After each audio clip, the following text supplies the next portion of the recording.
Hi guys, dito ako sa terrace ng bahay ko. Ayan. Update lang.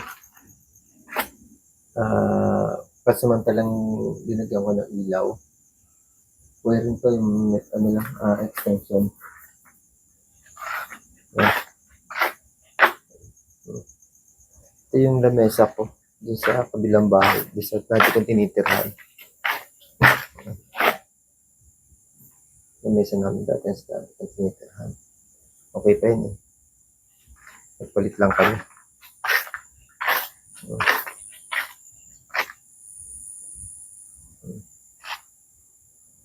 Pasamantala, nilagyan ko ng pagsasampalan. Pero may ilalagay talaga ako dyan one by one na tubular. Ito ay 1/2. Mas malaki kaysa dito. Sakto-sakto dun dito sa hook ba na hanger. Yan, sakto-sakto. Lalagay ko dyan. Malaki din yan. Malaki din itong yung lapad. Tapos yung haba niya 22 feet. Mula dito sa poste. Yan. Poste to poste. 22 yan. Liwanag ko. Para kung kukuhanin na liwanag. Okay. So, makikita nyo ako malimit dito para akong dito. May upuan din ako dito eh. Wala pa. Limit nyo ako makikita dito para pag nagbablog. Lalo sa araw. Maganda kasi yung scenery ko dito. Sa umaga kasi dito sumisikat ang araw. Lalabas dyan. Mga puno ito eh. Lalabas dyan. Yung liwanag. Magandang Tapos higop tayo ng tsokolate, kaya kape, kaya IT na paborito natin.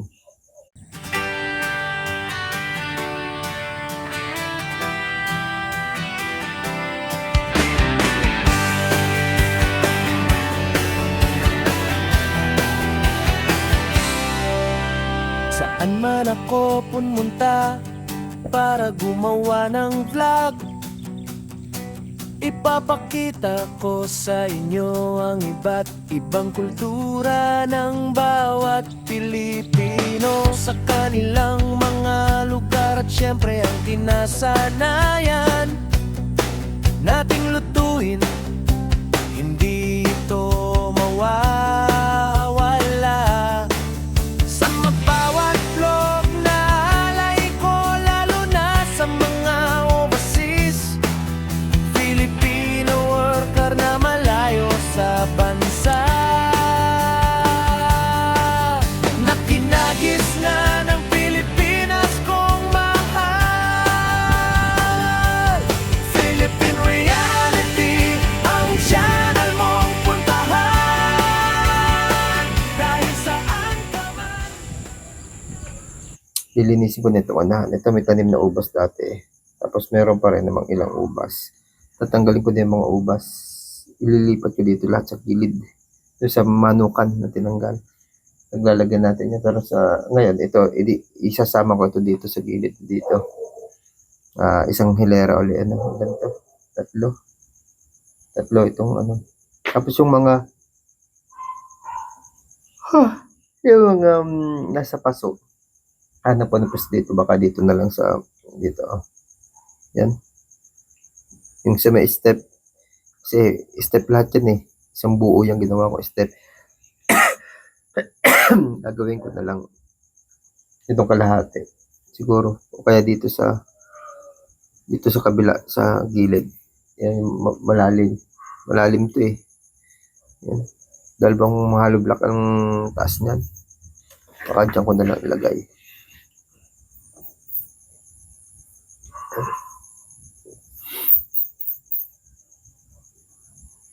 Itong lamesa, tama yan dyan. Kapag nag-aaral yung mga anak ko, pagkagabi kasi ganito, medyo malamok. Pagka araw, hindi. Saka kagandahan dito kasi nga, Hindi siya direkta sa araw. Hindi mainit. Kahit ng tanghaling tapat, pwedeng mamahinga dito. Ito yung pwesto na napakaganda dito sa lugar namin dito sa aming compound, itong lugar ko. Aliwalas. Kahit katanghalian, pwede ako matulog dito tanghali. Lagay ako ng pagdandi dyan. Saka ito, meron ako, dito, Yan. Lalagay ko ito dito. Yung duyan. Lalagay ko itong duyan. Tagal na to sa akin. Duyan ko pa ito dun sa dun sa puno ng mangga. Dito ko lalagay kasi dito, ganda dito, hindi na uulanan. May bubong. Hanap ko ng pwesto. Maganda. Dito din kasi linagay ng asawa ko yung hangaran niya. Pero yun, baka dun sa kasi pag ikabit ko na dito, hindi na kailangan yun. Yung hangaran mababa. Yan, kailangan yan kapag magbibilad dito sa initan. Yun, pwede mo ipaghanap ng pwesto, baka doon mapupunta yan. Lang, dito sa gilid ilalagay kapag hindi ginagamit.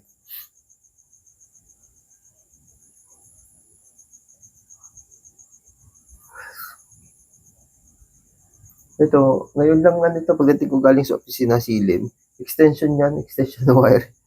Yung ilaw, 'di ba? Sabi ko sa inyo, may ilaw sa dito sa naka-spotlight ito dito Punta dyan sa unahan. Itong isa, dalawa kasi yan buy one take one yung dati nabili ko sa online. Hindi ko pa nagagamit ngayon, kailan nabuksan tong isa. Yung pinagkakaptan niya, dinugtungan ko ng extension. Tapos parallel ang ginawa ko para at least mapundi yung isa, may buhay pa yung isa. Pagka series light kasi, pag namatay yung unahan, patay na rin yung dulo. Madalang kung parallel, siya, buhay yan, kahit pundi na yung buka na. At dito sa sa lahat ng outlet ko, yung kanyang parallel connection.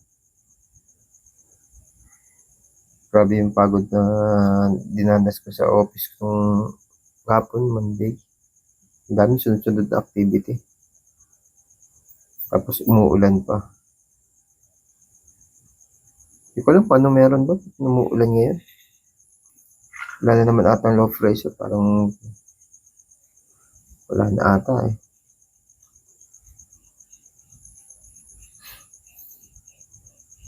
Masakit ng konti yung tiyan ko. Papagaling pa lang.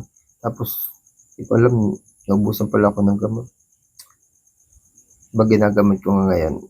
Kasi nagkaroon ng ibang epekto. Ginagamit yung businti. Tapos naubos. Bukas na lang, ako. Hindi ako nakainom ngayon. Tapos kanina, nalimutan ko din. Maga akong umuwi kasi nga hinabol kong may liwanag pa. Kakabit ko nga itong ilaw. Naka-flashlight pa nga ako habang ginagawa ko yan. Okay na naman. May magandang tambayan ako ngayon dito. Gusto ko dito yung sa umaga. Titingnan mo yung pagsikat ng araw. Ang harapan ko kasi silangan. Ang likuran ko ang kanluran. Ito lang kasi malamok talaga dito Kaya mga bata hindi dito pwedeng tumambay sa gabi para mag-aral. Malamok Open kasi. Open. Open yan. Sa loob, walang problema kasi naka-screen ako, naka-screen. Yan. Naka-screen lahat, buong bahay, tapos nakakisame, kaya walang lamok. Kung may makapasok ng lamok, ilan-ilan lang sumasabay sa pinto ng screen door. pag nagbukas, papasok tayo, o lalabas tayo, sumasabay minsan nakakapasok. Yun lang. Tsaka kahit yung langaw, ilan-ilan lang din. Kung ganun lang, sumasabay lang sa bukas ng pinto, ng screen door.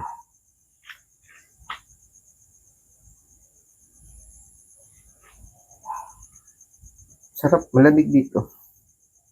Pwede dito kung mag-ano ka, jogging pants ka, tapos naka jacket ka, ano lang mo, naka jacket ka, tapos naka medyas ka.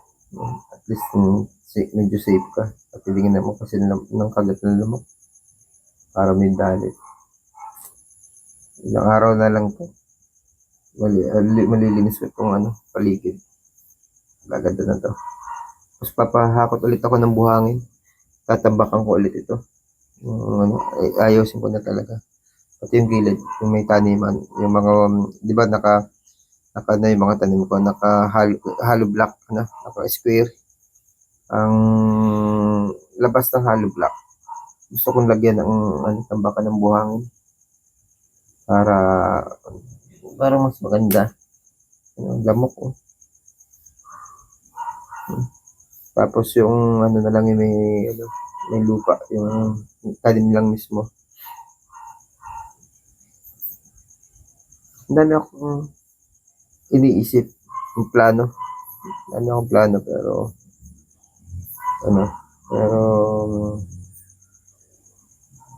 hindi ko pa nagagawa lahat. Ang hirap kasi may trabaho. Kung sa kung sa pagkain panis na minsan, bago mapakialaman. Kasi minsan nagtatagal yung hindi agad nagagawa yung plano. Siyempre, hindi naman talaga ito ang priority. Ang priority natin yung trabaho natin.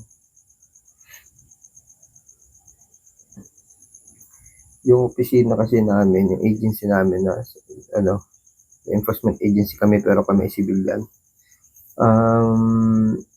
Pinupush siya na maging uniform. Kapag ka naging ganon, mas malapit-lapit na yung aking pag-retiro. 7 years na lang mag-retiro na ako kasi uniform 57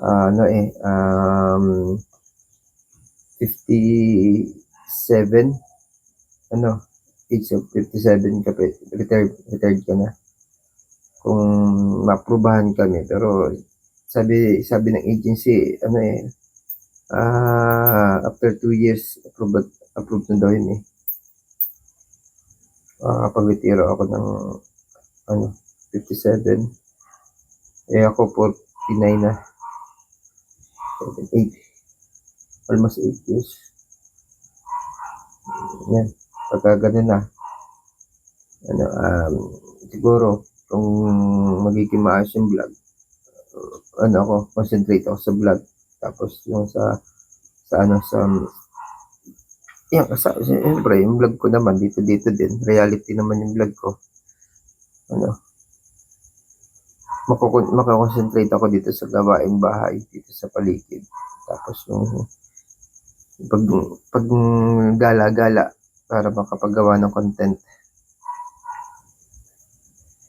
After makakapag-concentrate ako dyan after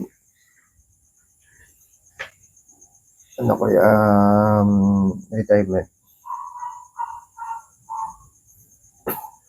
Makakapunta na ako sa mga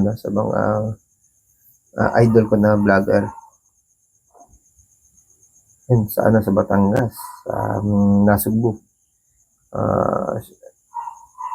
Idol ko yan, sina Jaffer Sniper. Occidental Mindoro siguro, kung sakali. Sina, dyan. Yan, tayo sa mga idol. Sina Jeff.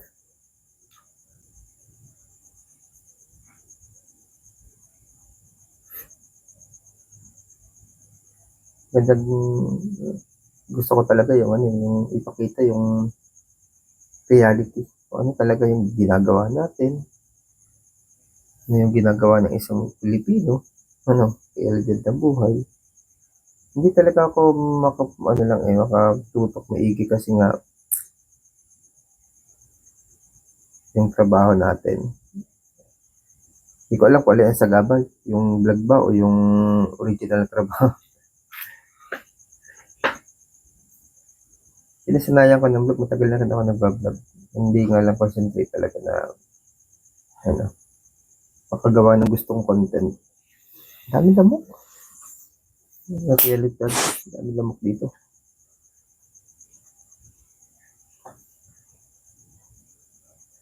Maganda dito sa location mo. Sa side ko ito. Kapag araw. Pagkagabi, ano eh. Pupukpuk ng pupukpuk sa lamok eh. Kung bumili kaya akong katol, wala kaya to. Kung maglalagay ako ng katol. Pero ang hangin naman, baka naman wala din. Ba't kaya itong lamok, hindi ginigilaw? Ano? Ang ginaw-ginaw ngayon eh.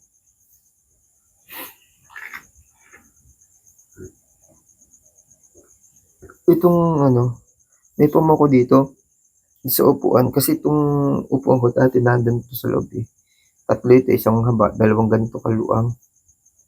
Medyo sikip, kaya linabas. Tama-tama. Ito kasi doon pa to sa kabilang bahay. Sinitirahan namin dati. Doon sakto doon eh, sa tinitirahan namin dati.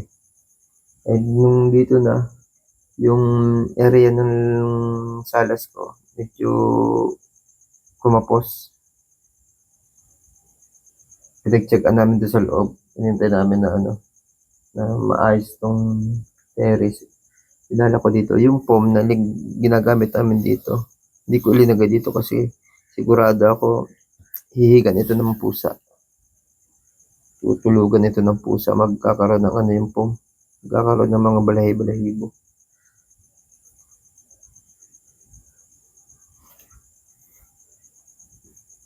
Sabi nga ng mga gumawa, nung ano, lalagay ko yung lamesa dito, tama-tama daw inuman. Doon sila nagkakamali kasi hindi ako umiinom. Malakas ako uminom nung una. Napakalakas ko uminom nung una. Diyan kami nag-aaway ng asawa ko, siyempre. Ang mga babae kalimitan, kapag marami naman babae umiinom, no? Pero yung asawa ko hindi umiinom. Kapag ang babae hindi umiinom, sigurado, magkaaway kayo kapag umiinom ka. Always na magiinom ako, galit yun. Panawa na rin. O, tigil natin yung pag-iinom nang walang galit. Saka, habang tumatanda, kung hindi mo naman bisyo talaga uminom, ano, mananawa ka din. Kung hindi ka naman alcoholic. Ang hindi lang nananawa dyan, yung mga alcoholic. Ang daming kilalang alcoholic dito sa lugar namin, ang daming alcoholic dito. Mga kaibigan ko, mga kababata ko, alcoholic. Pero kalimitan pagka busy sa trabaho yung tao, mga nag-opisina, ano yan, hindi yan masyadong alcoholic. Bihira din lang yung nagiging alcoholic kasi ang priority kasi hindi pag-iinom, pagod na, trabaho. May yung itik dun, no? Isa din yan sa project ko dito, di ba? Maglalagay din ako ng itik dun sa dulo ng lote. May na yun, may hukay na papaliguan. Na lang, utay-utay lang din. Hindi natin kayang biglayin eh. Siguro magtutulos na ako doon ng mga pwedeng maging maganda sana kung ang kalahati may asinta ng hollow block. At least pang dalawa ganito kataas. Tapos saka bago may tubo. Tapos doon natin ilalagay yung doon natin ikakapit yung net. Maganda sana. Medyo matibay. Kasi medyo mataas-taas yung net na ilalagay natin. Dahil sasamahan natin ng manok. Gulay-gulay, paligid. Hindi na ba bibilin? Ang mahal-mahal kasi ng gulay sa palengke. Sobra, lalo na sa supermarket. Grabe yung gulay. Diyan ba sa mga sa lugar nyo, sa ibang bansa, yan, mga OFW, Sabagay, diyan naman mas mahal ang mga bilihin eh. Malaki lang yung conversion ng pera pagka na dito na sa Pilipinas. Yung inipon nyo, syempre dito nyo na magagastos sa Pilipinas, napakalaki na. Napapansin ko lang sa mga tulad ng OFW pagdating sa Pilipinas. Bagay, kasiyahan na kasi kaya kayo ganun naman talaga, no? Na, hindi naman big deal yan. Shoutout doon sa kapamilya, yung hipag ko ngayon, nandito ngayon sa Pilipinas, from USA. Kasama yung asawa at saka yung anak nila. Amerikano yung asawa niya. Lesbian yung hipag ko. Bali, legal naman doon sa Amerika yun eh. Sa New York sila. Tapos, ano bang tawag doon? Yung turok, yung ginamit sa, para magkaanak. Iba pa ata yung tube baby, iba pa ata yung kaysa doon sa itinurok. Nagbuntis yung hipag ko, siya yung nagkaanak. Yung asawa niya, Amerikana. Shout out kay Nanora. Yan. Hindi kami nakauwi.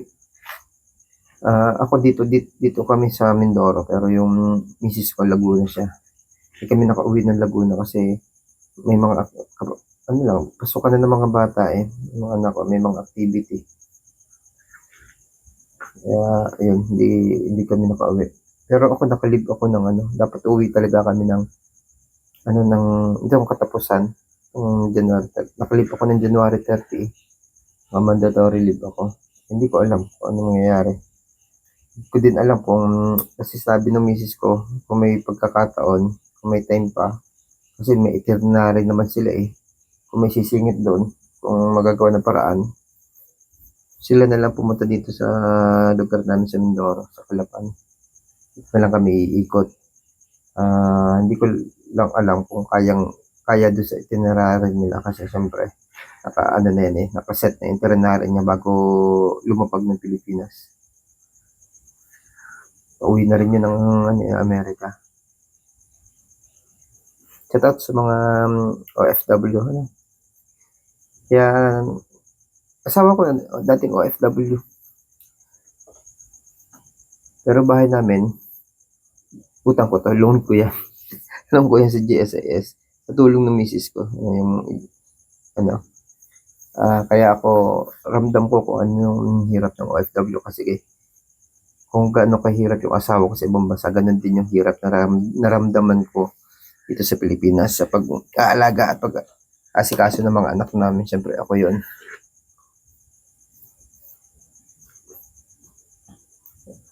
Pinakamaganda pa niyan is magpukpok ako na magpukpok. Doon tayo sa loob.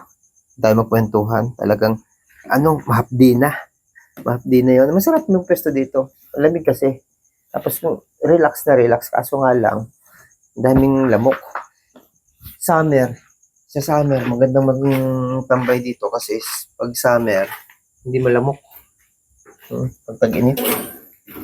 Pag tag-init talaga hindi malamok. Kaya maganda dun pag tag-init. Sarado ko lang ito. Nanood pa rin ako ng vlog. Ito yung switch niyan. Ito kasi yung nando sa yan. Ito yung nando sa taas eh. Sabay na sila. Yan.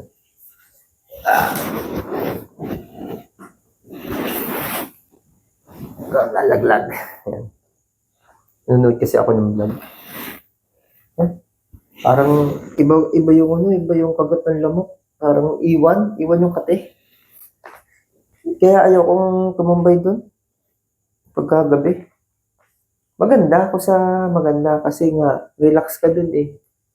Time check ako.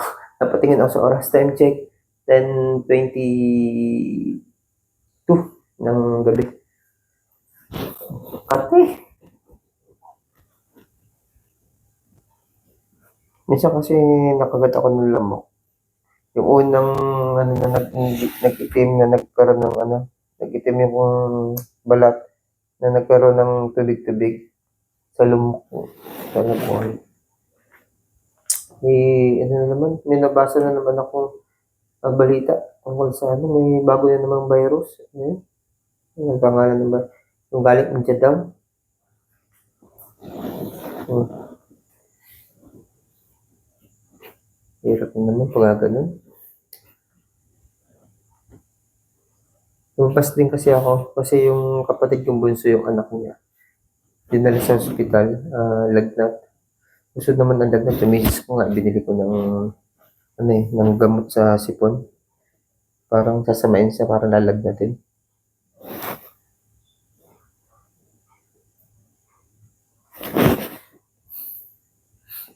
Tahimik dito sa lugar namin. Nung araw, bago pa lang ako hanggang sa ilang taon ako sa nag-o-office na.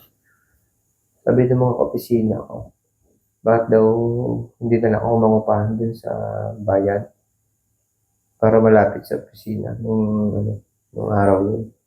Ayoko, mas gusto ko pa rin yung may sasakyan naman, may motor naman ako sa pool naman. Mas gusto ko pa rin yung dito sa bukid kasi nakaka-relax kami eh. Tahimik kasi. Tapos yun, pag Sabado at Linggo, ang alwan sa pakaramdam kasi hindi ka pwede ka nasa labas ng bahay, hindi ba mainit. Sa city proper, mainit. Init sa loob ng bahay. Ako kasi, hinirahan din ako sa city proper. Yung nasa Laguna kami. Yun. Lugar na namisis sa Laguna. Init dun. Lalo pag tanghali. At sa gabi. Ito malamig dito pag gabi, malamig na. Pero na lang pag summer, may aircon na lang pag summer. Pag ganito, yung kahit electric pa, hindi kami nagbubukas. Lalo na ngayon, na nagkaroon ng terrace. Kasi yung terrace, pag binuksan. Dati kasi, nagsasarado kami ng isa lang bintana and dito sa gilid lang yung bukas. Yung dito sa kabilang side, sinasarado namin.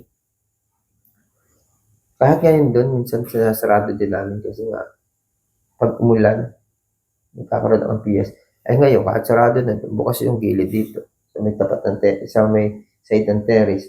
Walang kahit pa umulan, hindi na siya papasok. Wala na ang PS. Mas malamig ngayon.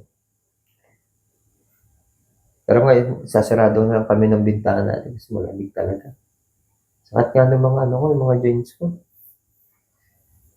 Rarayuman na naman. At sa mga may rayuman tulad ko.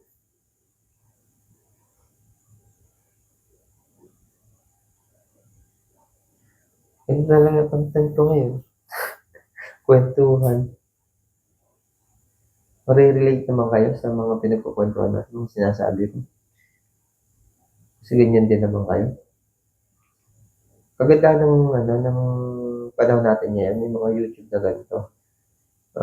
Lalo na yung content ko dati tungkol sa sakit. Nare-relax tayo and iniisip natin, hindi lang pala tayo may ganung karamdaman, may palang iba. Tulad din natin.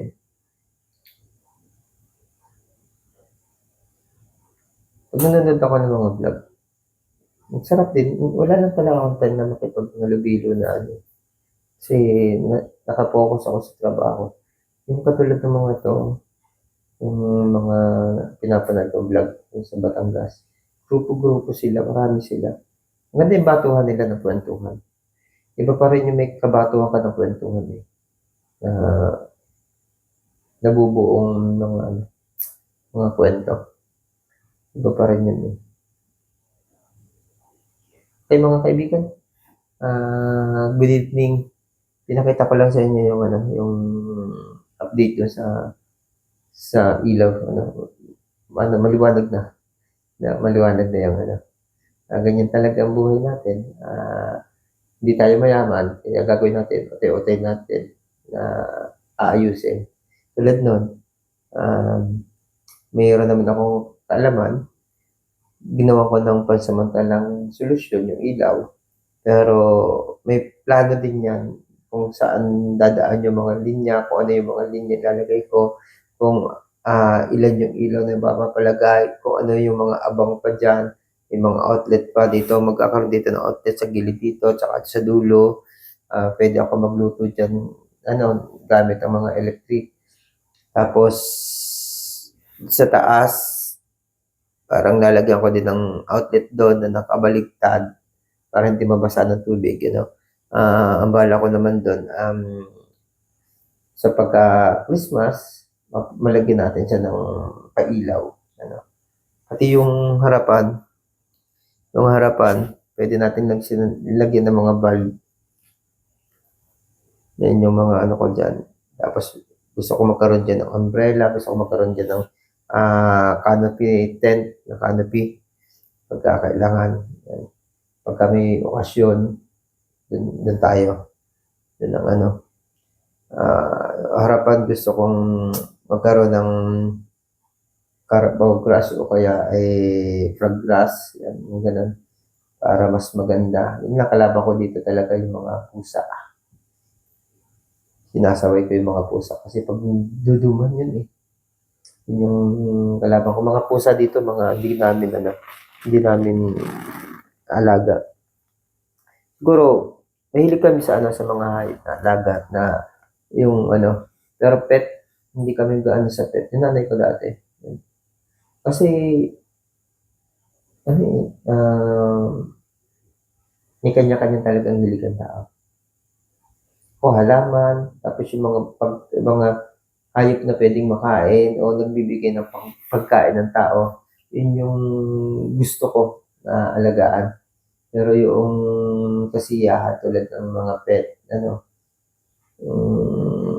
hindi ako mahilig. Hindi ako mahilig kasi gusto ko yung makakain. Ano? Yung rabbit, may mga rabbit dito. Hindi siya pet, yung rabbit dito. For consume din siya, pagkain din. Binuluto namin. Yun lang mga kaibigan, mga ka-reality ko. Magandang gabi at mabuhay po lahat ng OFW. Saludo ko sa pagtsatsaga ninyo. Bye-bye. God bless you. Lalo na po kayo.